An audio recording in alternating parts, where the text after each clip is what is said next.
We need people to go to prison. We need justice for the victims of these heinous crimes.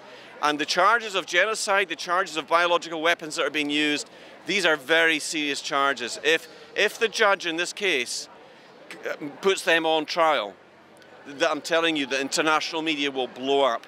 And we might see another Nuremberg trial take place. I think maybe to summarize for the audience, because they're sort of falling into this thing. This was a court hearing where Mr. Stassen, a lawyer, lost his colleague, the main driver of this court case, Arno van Kessel, because he was arrested on the 11th of June. He is taken into a highly secured prison in the south of Holland so that his family can't visit him. I understand there's been no contact yet. Ik zie hier Berber Pieksma. Ik ga jou even een vraag stellen, mag dat? Ja. Je hebt een oproep gedaan voor mensen om te komen naar deze zitting. Hoe vind je de opkomst? Ja, perfect. Perfect, want ja, men moet zien dat dit niet kan. Het is zo onrechtvaardig om een advocaat uit zijn proces te plukken, omdat hij dicht bij de waarheid zit. Ik bedoel, dat kan niet anders. Ik weet dat het zo is, maar ja, men moet het zien. En iedereen doet zijn best hier en dat vind ik geweldig. Ja, klopt, ik heb een oproep gedaan. Ja. Wat brengt u hier? Liefde voor Nederland en voor mensen. Wat zijn uw verwachtingen voor vandaag? Geen. Alles is meegenomen. Van waar ben jij gekomen? Ik ben uit Amsterdam gekomen en wat hier gaande is natuurlijk ontzettend belangrijk.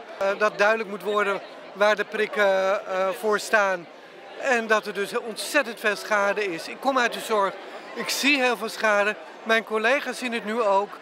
En het mag wel een keer naar buiten komen. Wat zie je dan precies voor schade? Hersenbloedingen, mensen die per direct omvallen, enorm veel kanker, enorm veel turbokanker zoals we het noemen. Ja, het is gewoon afschuwelijk. We zien mensen echt met bosjes neervallen. Wat vind je van de opkomst vandaag?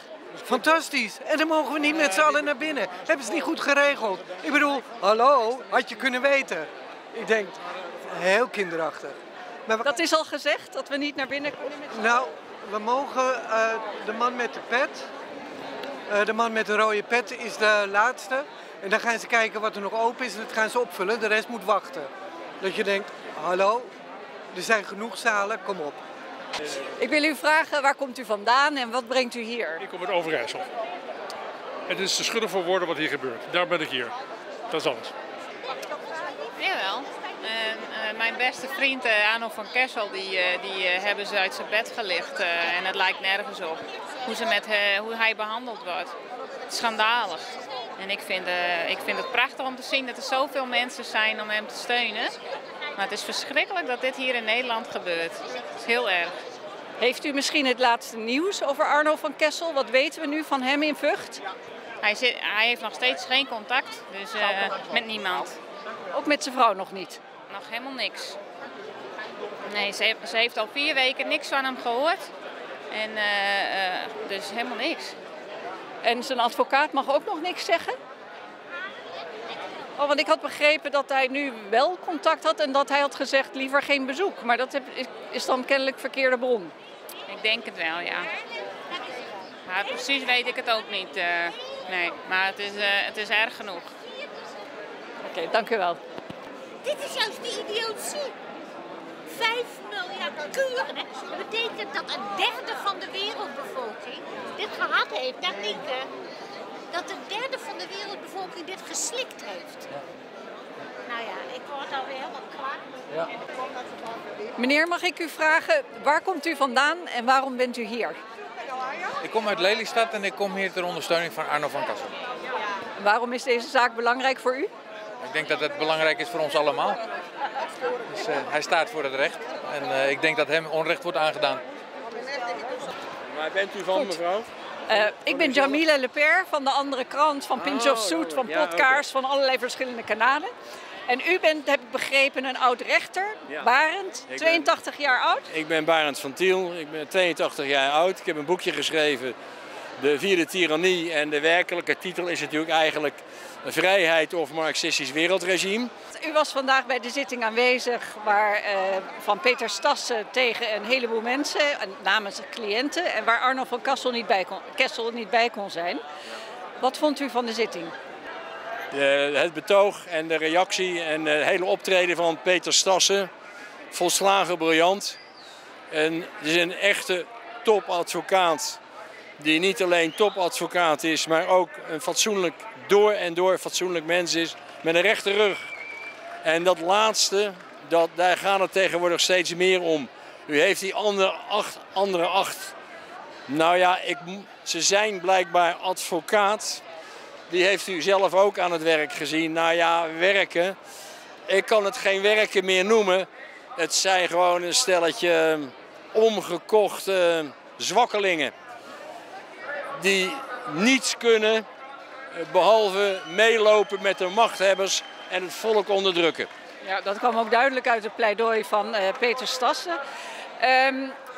Ik wil nog van welke rechtbank was u? Rotterdam. Rotterdam. Op een gegeven moment een van de advocaten die voor Bill Gates, die zei ik steun het verzoek voor de getuigen niet, maar hij had geen verweer en hij zou zich voegen bij wat de rechtbank zei. Hij refereert zich aan het oordeel van de rechtbank en dat betekent ik zeg niet ja en ik zeg niet nee. Peter Stassen heeft daarvan gemaakt, ik zeg nee, omdat hij zich niet heeft gekeerd tegen het betoog van de andere advocaten. Daar wil ik verder niet op ingaan, dat is ook helemaal niet belangrijk. Hij heeft naar mijn mening gezegd, ik voer geen verweer en welke kant dan ook op. Dus ik voeg me naar het oordeel van de rechtbank. Maar wat is daar de reden van? Want je zou verwachten dat hij juist een heel sterk verweer zou neerzetten. Mij heeft het verbaasd. Ik kan de reden niet gissen. Want in feite zegt hij daarmee dat hij akkoord gaat met het horen van de echte deskundigen. Zoals voorgesteld door Peter Stassen. Ja. Ja. En dat valt me van hem mee. Maar ik weet dat dit meneer Heemskerk is. En dat is, moet ik wel toegeven, ik heb net deze 8 advocaten afgekraakt. Maar dat kan ik eigenlijk niet voor Heemskerk zeggen. Dat is een zeer goed advocaat. Alleen leent hij zich helaas voor de foute zaak. Ja. De advocaat Meuring voor Pelsrijken, die voor de staat van Nederland, die begon meteen met een verhaal wat we zo goed kennen. Over desinformatie, complotdenken en dat het allemaal niet, dat de mensen niet gehoord moesten worden. Heeft u daar nog een specifieke reactie op? Ja, dat is de landsadvocaat. Hè. Dus, wiens brood men eet, diens woord men spreekt. Ze worden betaald door de staat. En naar mijn mening is het zo dat de landsadvocaat de werkelijke juridische belangen van de staat moet behartigen. En ze doen precies het omgekeerde. Ja. En de advocaat van, wat was het, Jansen en Van Aken, van de NOS en van de Telegraaf, in omgekeerde volgorde. Die zei dat zij niet als personen konden worden aangesproken, maar dat het eigenlijk de NOS had moeten zijn en de Telegraaf. Wat is uw reactie als oud-rechter daarop? Het betoog van Peter Stassen klopt. Deze mensen zijn weliswaar in dienstverband, maar ze hebben in zodanige mate onrechtmatig opgetreden dat ze zelf ook aansprakelijk zijn het onrechtmatige daad. Ja, en Stassen zei ook nog, door nog altijd niet de waarheid te verkondigen, zijn ze nog steeds medeplichtig. Ze gaan er gewoon mee door. Ja. Met het verzwijgen van de waarheid. Ja. En daarmee lokken zij vele mensen de volgende zogenaamde vaccinatie in, die hen het leven kan kosten. Ja. En ik moet zeggen dat de rechter, naar mijn mening, de zaak goed heeft geleid. En het komt nu aan op de vraag of zij een rechte rug heeft en een fatsoenlijk mens is, of ook in wezen in de zak van COVID-19 de Great Reset zit. We zullen het zien. Ik hoop dat dit het begin is van de rehabilitatie van de Nederlandse rechterlijke macht. Ik hoop het met u. Heel hartelijk dank voor uw tijd. Graag gedaan. Tot ziens. Oh, wait. We're here We're here in front of the courthouse in Leeuwarden, and we're here with Jim Ferguson. Welcome, Jim. It's an absolute honour to be here standing with the Dutch people on this, what is a historic court case that's unfolding. Absolutely pleasure to be here. It is an absolute historic court case, and it's a pity you don't speak Dutch because it was a bullseye, all the gloves off kind of court case. Mike, what is your impression of the hearing today? Well, everything was said, and it was said quite loudly. So we're here for the truth, and there are three people who make the request to hear witnesses. But there were two victims of the jabs. Yes. Yeah, three victims of the jabs that make a separate court case, separate from the earlier one, which is already taking place. And they request to hear several witnesses, such as Catherine Olsen-Fitz, Alexandra Latypova, and others. And Mike Yeadon, because the discussion was a lot about Mike Yeadon. Mike Yeadon, yeah. And well, it's interesting because the defendant is also Bourla, who is the former employer of Mike Yeadon. So but it was quite interesting to see that the lawyers of the defendants, they were taking it quite seriously. It was taking a lot of time. They said it was inappropriate to hear the witnesses because we could already read everything in the online media and so on. But I think that Mr. Stassen, the lawyer, made a very good point, acting on behalf of the victims, that it was necessary to give testimony before the court because it's the highest instance in the Netherlands and it's independent. Yeah, and then the discussion was a lot about what we already have so many experts and why don't you take their word for it? But then Mr. Stassen said, well, this is the choice of the victims. This is their case. Yeah. This is the victims, the experts they want to hear. I thought that was a very good point. Peter Stassen did a marvelous job. He was talking straight. He reacted very well on the lack of defense from those eight. It's eight really lawyers. Ridiculous. 8 lawyers, and then he just by himself, and he gave all the right answers, and he had hoe noem je dat, een aanklacht? Yeah, well, he had the charge. The charge was great. Yeah, point. Yeah. How was it for you? Because you sat in the room and you don't speak Dutch fluently, I understand. Did you get anything from it? I did, because my colleague is somewhere around. I'm not sure where she is at the moment, but she was translating for me because she is Dutch. So actually it was getting the most salient points coming in. But as Mika was saying, basically that there is a real hardcore of evidence coming out here. And I think what we are definitely doing is winning the information war. And it's thanks to the viewers, it's thanks to the people who tune in and listen in from all around the world. My own channel has hundreds of thousands of people that follow us from the United States, Canada, Europe, and around the world. And I came here with the sole purpose of covering this particular case because I've been reporting on it over the last 2 days in particular. And I'm very, very proud to stand with the Dutch people. I think you're magnificent people. And I've always been made incredibly welcome here. But this is so important. It's an international precedent that's been setting here. And I said in several posts that this could set a new precedent for another Nuremberg II trial. All we need is momentum. We need something to get people to finally throw off all their how do you call it, their blinkers? Yeah. Prison. We need people to go to prison. We need justice for the victims of these heinous crimes.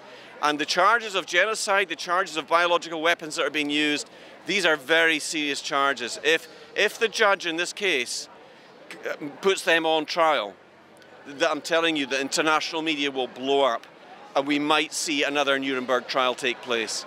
And if civilian courts can't do it, military tribunals can.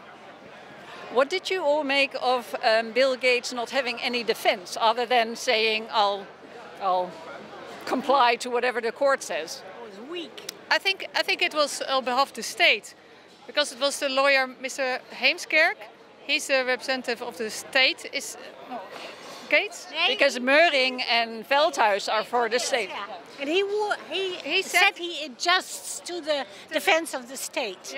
Yeah. So he said he will refer the matter to the court, which means he's not making any defense plea.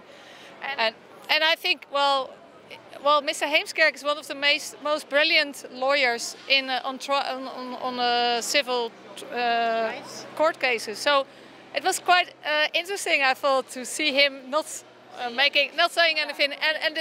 Well, he's right. Like, the judge has to allow these witnesses to be heard in principle. The witnesses or the expert? The expert. Well, it is like. It's the deskundige. So it's expert. Yeah, it's a little bit confusing, but it's like experts. Yeah, but they, because as a party in a civil proceeding, you have a right to collect evidence. So in principle, it needs to be granted, this request, unless there is like abuse of the law, and this was not said. So it was, I think. Yeah, Mr. Heemskerk was right that the judge in principle has to do it. Yeah. And I felt it was quite strong as well that Mr. Stassen said, there is no consensus in science. There are scientists who give their testimony, and it's not a democracy that you have like a majority says this and a majority. Yeah. A single scientist can make the difference for the whole group. Yeah. And this is so true. So. And in particular, like with Catherine Austin-Fitz, for example, she is very knowledgeable on very subjects, and also she has is considered very knowledgeable also by many others. So it's not like that there are. I think like Ms. Stassen also asked for the right amount of the right persons to be heard. And good witnesses, good experts, and so I hope that the court will allow this hearing. I think maybe to summarize for the audience, because they're sort of falling into this thing. This was a court hearing where Mr. Stassen, a lawyer, lost his colleague, the main driver of this court case, Arno van Kessel, because he was arrested on the 11th of June. He is taken into a highly secured prison in the south of Holland so that his family can't visit him. I understand there's been no contact yet. I just talked to a friend of his. And so he's accusing Alfred Bourla from Pfizer. Then there's two editors of a main news channel and a newspaper. And then there's a bunch of Dutch politicians that are all accused in this case. But it consists, I understood today, of two cases. So there was the original case that we had last year that's still ongoing. That was one of the arguments that's why we shouldn't hear the experts, because there was already a procedure going. But he said, no, this is a different one. There are three clients that want to have their separate case. Is that correct? Yeah, that's right. Just to make a frame. So, of course, it's very disconcerting that Mr. van Kessel was arrested shortly after there was. They handed in some paperwork to the court in the other court case, and he was arrested by a special part of the police, which also has links to the military. So, in the other court case, there is also accusations against NATO. NATO's involvement in the corona pandemic.